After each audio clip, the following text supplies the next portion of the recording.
What's up, movie fans?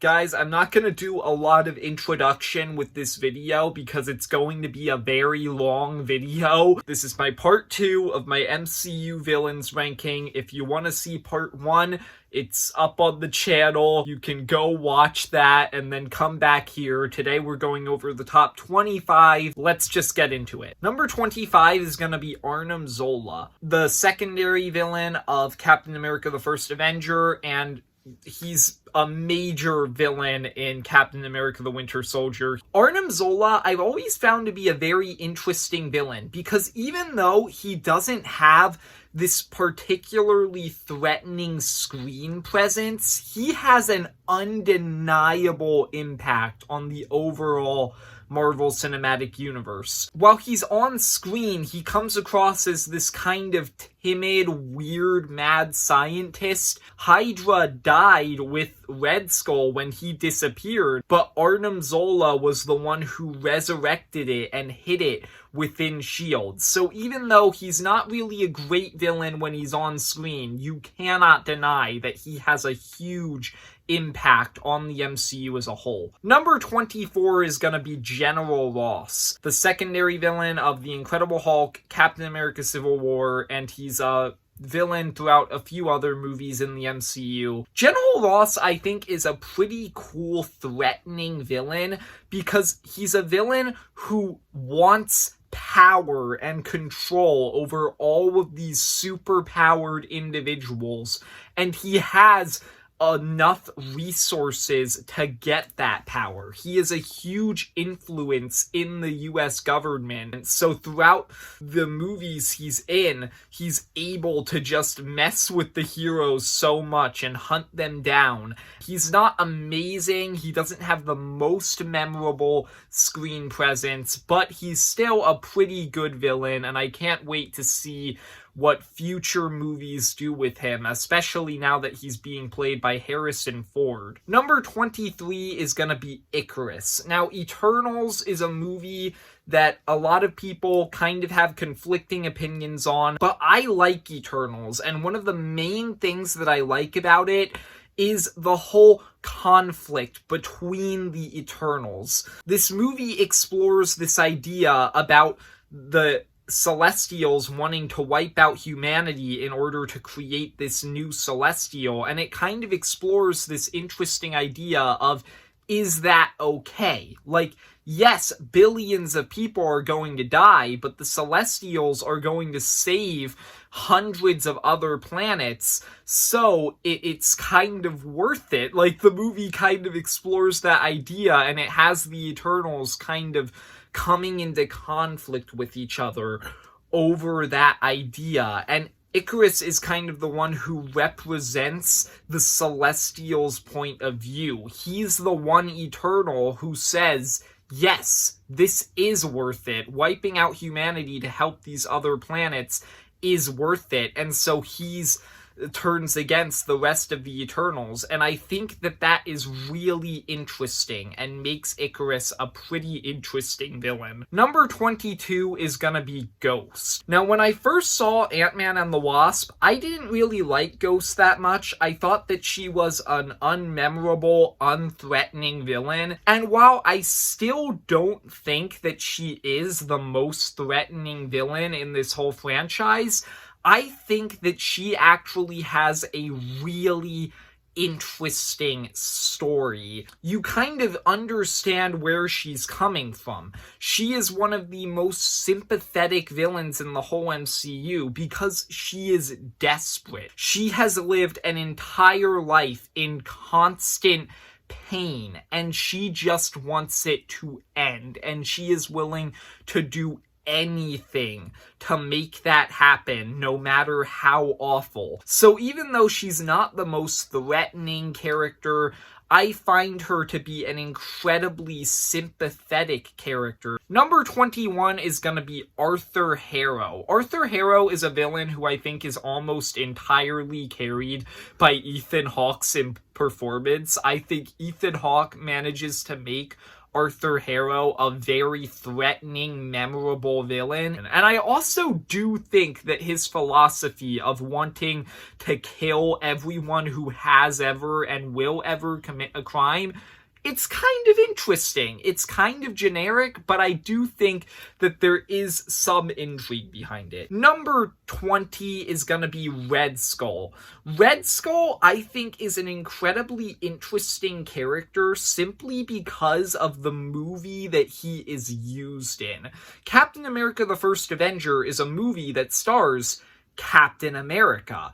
And Captain America is this perfect, selfless hero. And so I think that Red Skull is kind of the perfect contrast to him. While Steve Rogers never really sought out the super soldier serum, he just wanted to help people and he was chosen to take the super soldier serum. Red Skull chose to take the super soldier serum because he simply wants the power that it gives him. He believes that he is the most superior person in all of humanity and that he's the one who deserves this super soldier serum, and that makes him the perfect villain to go up against Steve Rogers. So while Red Skull may be a little bit generic on his own, because of the hero he's fighting and the movie he's in, he becomes a very interesting villain. Number 19 is gonna be Ultron. Ultron in the MCU is a villain I've kind of always been conflicted on. On the one hand, Ultron in the comics is a great villain, and this movie does manage to capture a lot of that same magic. He was programmed to protect the Earth. He believes that humanity is the greatest threat to the Earth. So he interprets his goal in a different way than he was supposed to, and he wants to wipe out humanity. That makes sense. It gives him this creepy killer robot storyline, and I've always found Ultron to be a particularly interesting villain. But in Avengers Age of Ultron, they give him way too much personality. I think that this is one area where it's acceptable to give a villain a lack of personality, because I think with Ultron that would make him scarier. But this movie just gives Ultron way too much personality. It has him crack jokes and stuff like that. And so it's kind of hard to take him seriously as this threatening killer robot. Number 18 is gonna be He Who Remains, the main villain of Loki. He Who Remains is a character that I didn't really like the first time I watched Loki, but now that we have Ant-Man and the Wasp: Quantumania, I think that He Who Remains has become a much better character in retrospect, because now we've seen Kang the Conqueror, and we know what He Who Remains was setting up. We know why He Who Remains is so terrified of his variants, because now we've seen one of those variants. So in a way, He Who Remains is kind of the reasonable version of Kang the Conqueror. Sure, he's wiping out these universes and killing all of these people, but now we know what could happen if he doesn't do that. So He Who Remains is a villain who's become much more interesting now that we have more context to who he is and why he's doing what he's doing. Number 17 is Gore the God Butcher, the main villain of Thor: Love and Thunder. And therein lies the problem with this whole character. Gore the God Butcher, he's a good villain. He really is. His motivation about wanting to kill all gods because he sees them as responsible for what happens to his daughter, that is really interesting. And Christian Bale is playing him. Gore the God Butcher, on paper, he's a great villain, but he's in Thor: Love and Thunder. And I don't like Thor: Love and Thunder. And the reason I don't like Thor: Love and Thunder is because that movie cannot take any of its main plot lines seriously. Everything, no matter how serious, has this dash of comedy in it. And as a result, a lot of Thor Love and Thunder just feels like a big joke. And I think Gore the God Butcher, unfortunately, is one of the parts of this movie that just got ruined because Taika Waititi didn't know when to hold back on his comedic style. Number 16 is Agatha Harkness, the main villain of WandaVision. She's a fun villain. That's it. That's really all I have to say about Agatha Harkness. She's really funny, she's really entertaining, she's memorable, she gave us Agatha all along.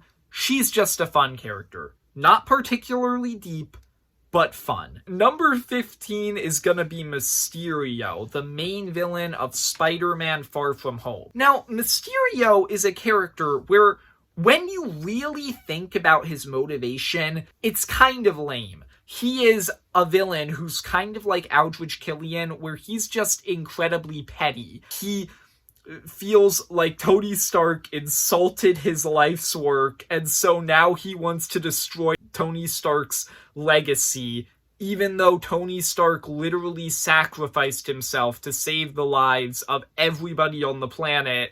Mysterio still wants revenge against him, and so he's a petty villain, but he works because of how manipulative he is. Throughout this whole movie, he manages to manipulate Peter Parker in such personal ways that just really put Peter through this big struggle. And I think that that's really interesting. And Jake Gyllenhaal manages to give a performance that makes Mysterio's manipulative, psychotic nature just really stand out. Yeah, I really like the way Jake Gyllenhaal played Mysterio. And I think that just making Mysterio a manipulative villain is the perfect thing to do with a villain like this who uses illusions.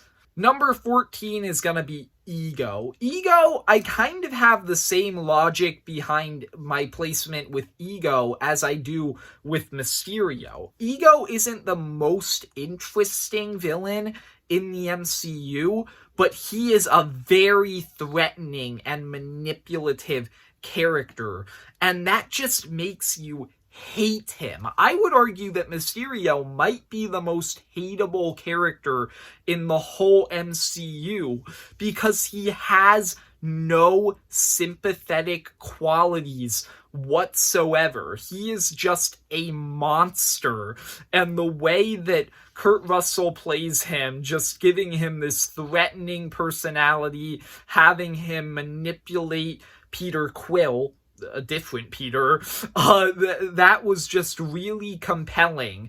And then you have the one scene that just made me hate Mysterio more than anything, where he says that he killed Meredith Quill, and he thinks that that's okay because it let him fulfill his purpose. Just, I hate Ego, and that's what makes him such a great villain. Number 13 is gonna be Alexander Pierce, the most underrated villain in the whole MCU. He's the main villain of Captain America: The Winter Soldier. He is great. He's threatening, he's memorable. Robert Redford gives a great performance. He is a great, memorable villain that I have always liked, and yet nobody else really seems to think that he's a great villain. I don't get why. I also find his whole philosophy about him believing that the world would be safer if he took away people's freedoms, it's interesting. And so I think that Alexander Pierce is a great villain, and I don't get why so many people don't care for him. Number 12, the Winter Soldier, the secondary villain of Captain America: The Winter Soldier. The Winter Soldier is the most unique villain in the whole MCU because he's not really a villain. He is a hero who has been brainwashed into becoming a villain. Not only that, he's the best friend of the hero of the story. And so I think that the Winter Soldier works so well because of the turmoil that he causes Steve. I think that just the way that he drives Steve forward and gives Steve a more personal motivation going into the final act of the movie, I just think that that makes Bucky a great villain. Add to it the first half of the movie, before you know the Winter Soldier's identity, he's a creepy, threatening villain. And then after you learn who he is, it just adds so much to him. So yeah, I really like the Winter Soldier. Number 11 is Hela. This is another villain who I just think is a lot of fun. She's in Thor Ragnarok, and Thor Ragnarok is a very comedic movie, and so I think that Hela is just able to really shine in it. She has a lot of really standout moments. Unlike Gore the God Butcher, I do think that she's able to have more serious moments. That's the thing. Thor Ragnarok is such a better movie than Thor Love and Thunder, because while it's comedic, it knows when to let big dramatic moments breathe. And so I think that Hela is a great villain as a result, and way better than Gore the God Butcher. And I also think that Hela has an extra layer of depth to her that I don't think a lot of people really talk about that much. If you think about it, what she is doing in this movie is terrible, but she legitimately does not know better. She was taught her entire life that conquering worlds and killing people was okay, and then Odin decided that he didn't want to do that anymore and abandoned her. And so Hela, she's evil, she's pure evil, but she wasn't really ever taught to be anything else. And so I think that actually makes Hela a more interesting character than people give her credit for. Number 10 is gonna be Zemo. We're moving in my top 10 favorite villains in the MCU, and Zemo is a great villain. For one thing, Zemo just has a great motivation. He blames the Avengers for what happened to his family, and so he decides that he's going to tear apart the Avengers by manipulating them into turning against each other. That's a really interesting motivation, and he's also just this really threatening, creepy villain in Civil War. And I also really like the ways that he ties into the wider themes of Civil War about revenge and what it can do to a person, since T'Challa sees Zemo and realizes, this is what I'm going to become if I continue to try and kill the person who killed my father. So yeah, Zemo, he's a great villain who ties into the wider themes of the movie he's in very well. Number 9, Vulture, the main villain of Spider-Man Homecoming and a cameo character in the greatest movie ever made, Morbius. Yeah! In all seriousness, Vulture is a great villain because he's another villain who's kind of unique in the MCU, because his only goal, his only motivation is to provide for his family. There's no wider ulterior motive.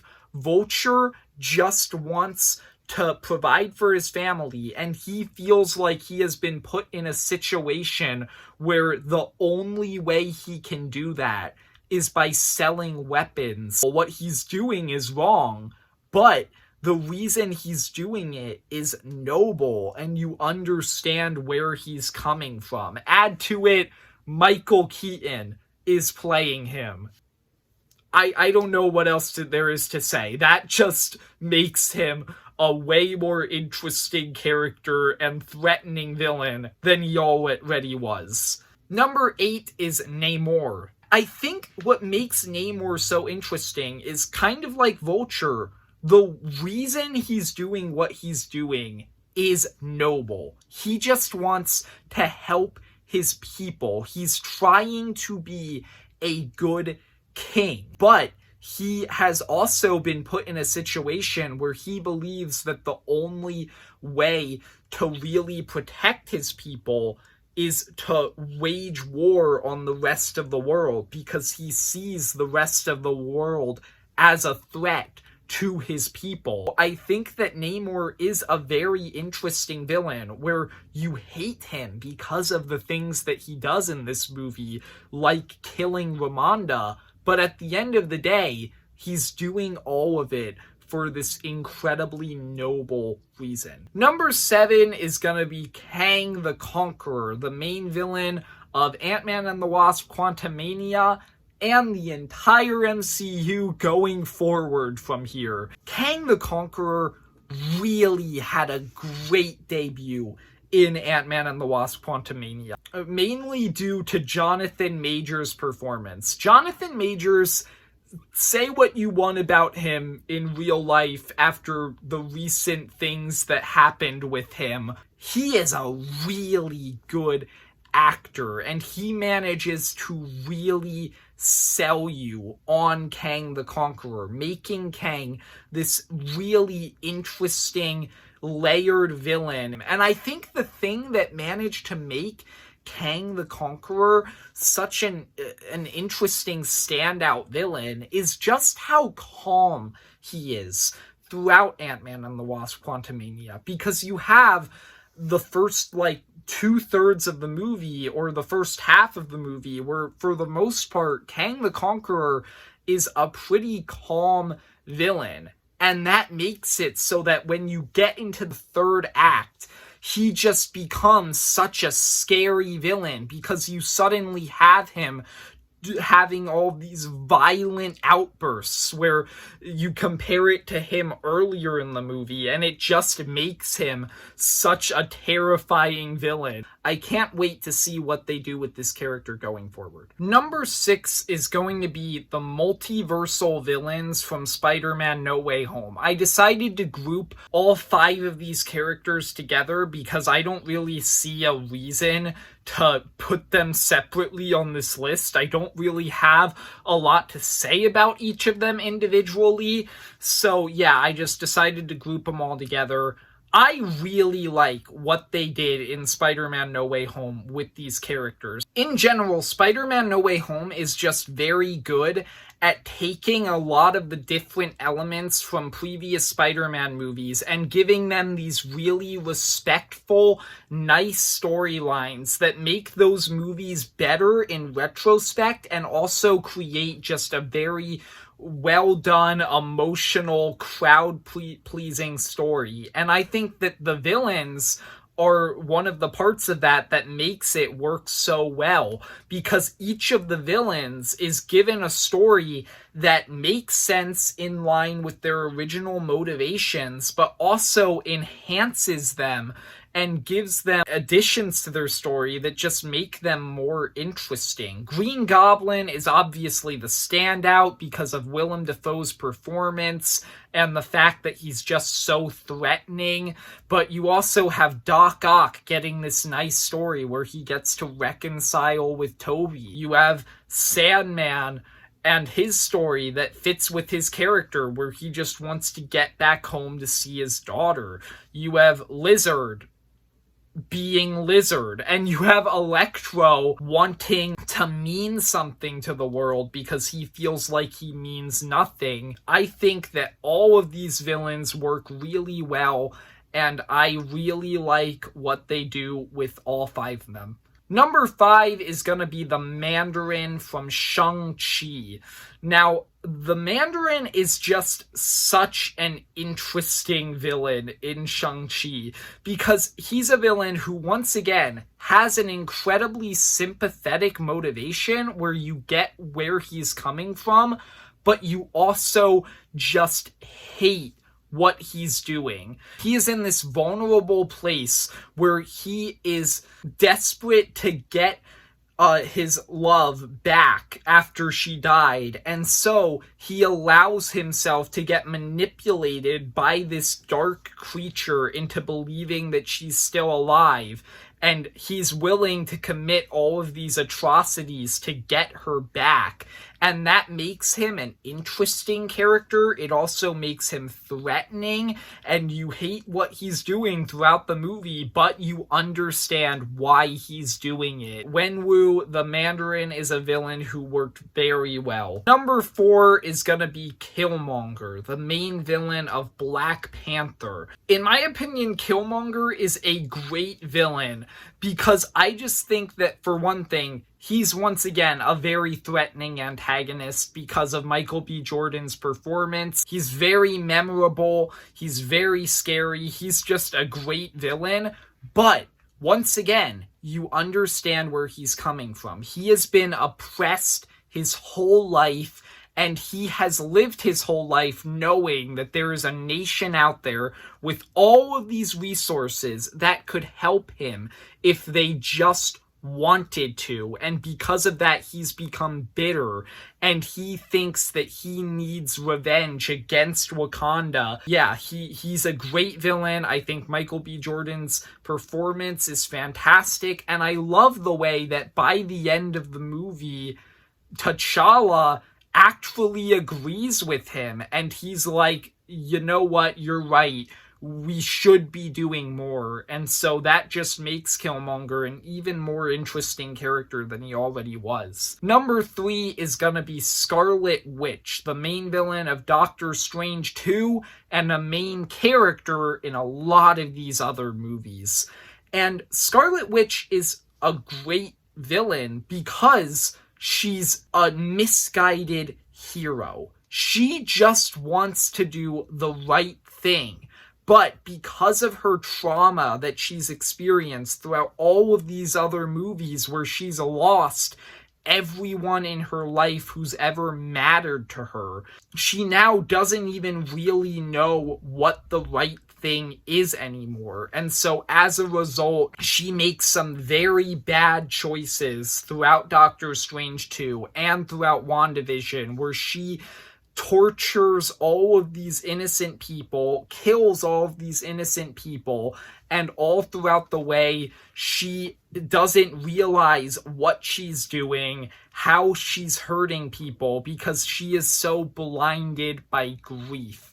And so Wanda, I think, is a great villain and a great hero in general in the MCU. Number 2 is Loki, the main villain of Thor and the Avengers, and a main hero in a lot of other stuff after that. And Loki is a villain who, once again, is just a very strong, sympathetic character. He's doing everything he's doing in Thor and the Avengers because he feels like it's the only way he's really worth anything. He's lived his entire life in Thor's shadow, and he believes that the only way to get out of it is to do all of this terrible stuff to make himself seen. And so I think that that makes Loki a very interesting character. And he's also just a really fun villain. Tom Hiddleston just gives him this really fun performance that just enhances him. And then what also enhances Loki is the fact that after Thor and the Avengers, you have his whole redemptive arc where he realizes he was wrong and he repairs his relationship with Thor. So yeah, Loki, great villain, but number 1 is Thanos. I don't think there was ever any doubt. Thanos is easily the best villain in the whole MCU. Once again, this is a villain where you understand where he's coming from, why he's doing what he's doing, but you also understand why what he's doing is incredibly delusional and crazy. He truly believes that killing half of the people in the universe is a good act because the other half will live better lives. He truly believes that. And so that makes him this incredibly delusional character where you're like, what? Why the heck would you ever think that that's a good idea? But the fact that he truly believes that it will help makes you kind of feel sympathy for him, because he really does believe that what he's doing is reasonable. And he's also just a very threatening villain because of how powerful he is, because of how he is able to just defeat all of the Avengers so easily throughout Infinity War. Thanos is just a great, memorable villain. He is the best villain in the whole MCU and one of the best villains of all time. So there you go. That is my ranking of every MCU villain. I hope you enjoyed. If you did, leave a like and subscribe. Comment down below who is your favorite MCU villain. And see ya, movie fans.